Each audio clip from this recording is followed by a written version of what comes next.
Nadungi gyud insigida si Tamburloy. Hay, kabalo mo guys na struggle kayo before mi nakaabot ani nga lugar. Kaning lugar gikan sa muang balay, kabato na ni siya mga 15 minutes pero kabalo mo pila ka oras among gibiyahe. 3 hours ay mi nakaabot anang lugar. Kay kanila laging usahay danghag-danghag tanong kana magdali ta kana bang walay plano bang moingon lang guys. Tara mangadto ta dito. Nya syempre naa kay bata kinahanglan ka mag-prepare ani mag-prepare ato.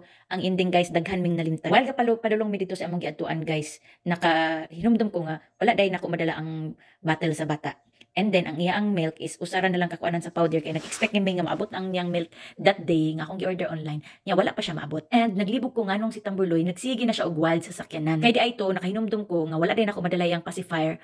Diha na nako nahinumdum nga, padulong na may pauli. As in, grabe kaya ang struggle guys. Kay hapit naman good min abot sa among giadtuan. Ay nako nahinumduman nga walay battle, wala ni, wala to, mauna. So, nangita mi sa mga duol-duol dito nga mga tindahan ug asay na ay available dito nga kanang milk bottle bitaw. And then nangita po mi basig na ay milk na available niya. And then nangita mi og unsa-unsa pa na diha. As in gituyok na mo diri, paingon mi dito. Ang ending guys, need na mo mobalik padulong balik diri sa amo ang bayan. Kay naa diri ang tindahan nga dako na namaligya ani nga milk. And then need na ko muuli gyud kay wala lagi mi kadalag bottle, which is sa among gipangadtuan nga mga tindahan ganina nagdala na ko nakagpalit na ko og kanang bitaw ang kanang bottle nga naa siya, bottle nga na straw, nipalit na ko na kay in case kabalo man pud siya na mo inom, so kana na lang ako ang gipalit kay hunaw na ako wala naman may balik unta mamalik diri sa balay kay tapon na lagi kana abtan bitaw tapon. Unya katong among tuyok no, pag abot na mo sa among giadtuan wala ko naghandom nga niabot na day og 3 hours, as in gutom na kayo unsa ng orasa. Ni action nagsapot akong partner, ako pud nagsapot na kung wala ko kasabot ang gibati kay syempre nalipong ko sulod sa sakyanan niya, nagpugong pa ko kay sa bata nga nagtutuyok og lit-alit og iniyak. And then wala na ako ma-video hikits because murag wa na pud ko kasabot sa akong gibati ba. So hantod guys nga naka-decide na lang gid mi nga moadto na lang gid mi sa dako nga department store para mapalit og milk. And then pagpadulong na mo sa department store na hapit na mi naabot. Unsa man kalaki, unsa jud kalakihag, unsang hitabua nga ang bata ni suka siya. As in ni suka siya, gisukaan ko niya, nagsuka siya. Hapit na mi naabot dito sa among adtuan palitan og gatas. So ay Ginoo ko, anak ko mura na ko mabuto sa akong gibati kay syempre nalipong nako sa sakyanan ang ako mang gibati ito, mura akong na-stress sa iyang hinugong sa iyak sa iyang tuyok, and then nalipong pa ko sa sakyanan. So muliko nung tang akong partner dito sa department store ni anak ko niya nganong maadto man tag department store, ako nagsingagan akong partner nga kita kang nagsuka ang bata, so dapat mo uli na lang kita kay magkuha na lang po og bottle. Pag-abot diri sa balay nagkuha mi og bottle, nang hugas mi ng himasa, tapos nang hinuktok dili sa namang bata nang hinuktok mi kumudayon pa ba mi sa among adtuan o dili. Kaya lang ang bata bisan kasuwal kay gusto man gid pud siyang makiglaag. Ang ako lang man gud ato di ay kay nadala day nako ang pacifier pero wala na ako umahatag sa iya. Wala na ako mapasaksak yang ba kay dili gid mabuhi ning bata walay pacifier bisag asa may abot dagi na dapat supsupo niya ng pacifier niya. So mo to manawag ilis sa balay nang hinuktok mi kajot. Nag-ilis ng himasa. Naglantawan ay mudayon pag magdili, and then naka-decide mi o sige go na kay syempre nakapack na gud mi no na anang gid ka ng mga gamit nakapack sa sakyanan. And then nangato na mi department store.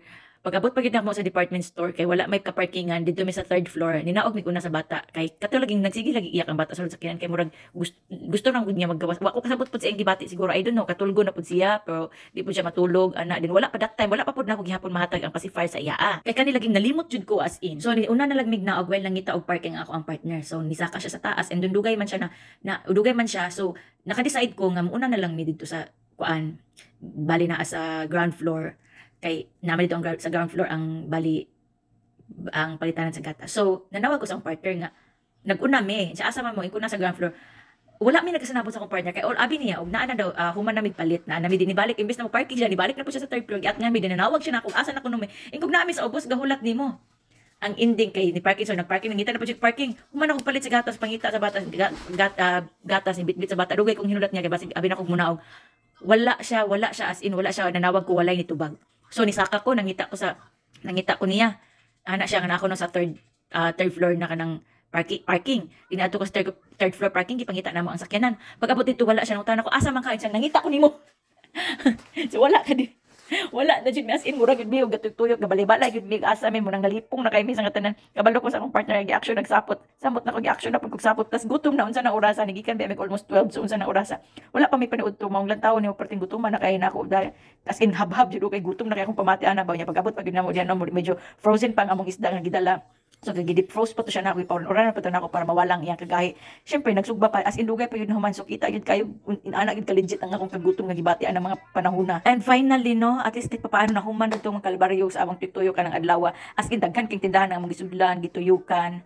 Unsa pa ning isa akong partner kay pasalig lagi siyang nako ni baligya dito dapit aning gatas or unsa pa dapat nako nga paliton, which is wala. Gituyok na namo. And then murag tapula na siya mobalik aning paingon diri lagi sa amo alagi. So ang ending nakabalik ra gihapon mi pero wa na. Mali daing wild sa bata dito na ko nakahinumdum nga. Wala dayon ako mahatag yang pacifier and then dito na ko hinumdum na nakatulog na siya naluya na siguro og iniyak. Dahil diha na nako na realize ko ay mao di ay nga wild kay wala din ako mahatag yang pacifier. Kabalo ka kani among anak okay ra ni siya dili mo didi ni siya kuan kay didi mas pilion niya ang pacifier ka sa didi mo nang dito gid sa pacifier gito nabikil. And pasalamat ra pud ko guys nga pag-abot din na after sa tanan namong kaagi that day. Pag human na mo kaon, nakakaon na mi, nabusog na mi, okay na ang amo ang mga ginhawa, okay na mi. Murag na release na ang stress ganihan nga tuyok na mo unsa pati mo gituyok pangitagatas ug uban pa iyak sa bata, nga grabing iyak gid niyang litan. Na medyo relax na mong pamati as in. And then nakatulog na pud ang bata, then kapi-kapi na lang dayon ta, then mao to nga medyo okay na mi, medyo nagtutukay na mi katawan na lang sa among mga na-experience that day kay dili gid dalim as in grabe. Pero guys, mao lagi pag human pag na guys, ang katapusan pag ana guys kay naumod pag ako ang anak. Nabadlisan na pud ang iyang agtang. So imbes na abi na ako mag-enjoy. Although na-enjoy naman pud ni ana o nagdula-dula sila pero pag abot dito sa katapusan lagi kay naumod ako ang anak, luoy kaayo nagdugo iyang agtang. So pagkauran-uran ana nanguli na lang pud mi kay luoy kaayo man. Nagiyak naman siya yung agtang nga nagdugo. Gipasagdan man ko siya nako palakaw-lakaw din na kay abi nako guys, mas safety dito sa sulod kay balas kumpara diri sa semento kay lihok lagi na kay sa nga tanan 1 year old. Mo pay pag 1 year old ana niya guys. Actually late upload ni siya. Sus kay di na ako ma-realize nga paghikap na ko sa balas sa sulod katong naumod siya niya nasama siya bantok day siya kay pagkabalas niya mga hait dito kay daghan siya mga dagko siya grano ba murag balas nga dagko nga murag siya balas pero dagko murag siya mga bato nga dagko. Basta dagko ra siya sa balas as in murag mga bato nya hait kay siya gagyo nya murag bantok kay siya munang nakasama gid ang agtang sa anak. So maura to guys as in hapit ko mabughat ang adlaw pero kahit pa paano na enjoy naman human nakakaon mi. Tapos kaya lang mao lagi naumod na pud akong anak so medyo na stress na pud. Pero sige na lang anak gid siguro no. Church to experience na lang ang tanan next time. Mugawas ka o mulakaw, bahalag dili ka lagawas din sa balay basta ilang taon jud unsay kulang. Then hunaw-naon jud nganong sig iyak ang bata. Para dili ta ma-stress. Manang dili na di ko ganahan ng laag na pinakalit-kalit nga mayon dayog tala mang laag ta kay inana ra gyud mahitabo oh. Ang bata luoy kaayo.